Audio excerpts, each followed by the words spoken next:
DOE tiniyak na bantay sarado ang oil price hike at rollback. Umaabante sa balita si Abante reporter Lian Bustillos. Sila magiging mas mahigpit na ang kontrol ng pamahalaan sa galaw ng presyo ng produktong petrolyo alinsunod ng deklarasyon ng National State of Emergency, National State of Energy Emergency. Ayon kay DOE Secretary Sharon Garin, direktang tutukuyin na ng gobyerno ang magiging taas o baba ng presyo ng mga produktong petrolyo na obligadong sundin ng mga oil companies. Sa ilalim ng bagong mekanismo, magkakaroon na ng minimum rollback at maximum price increase upang maprotektahan ng mga consumer laban sa biglaang pagtaas ng presyo. Pakinggan natin ang pahayag ni DOE Secretary Sharon Garin. That what is being charged is what is should be charged also.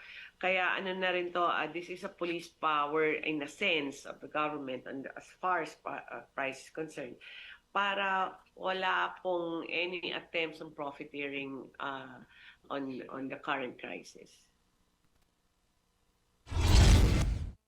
Ayon sa kalihim, paraan din daw ito ng gobyerno upang mawala ang pagkalito sa mga consumers lalo na't may pagkakaiba ng presyo ng produktong petrolyo sa probinsya at sa Metro Manila. Depende sa layo nito sa oil depots. Babala ng ahensya ang mga kumpanyang hindi susunod sa tinakdang adjustments ay maaaring padalhan ng show cause order at posibleng masuspinde ang kanilang permit.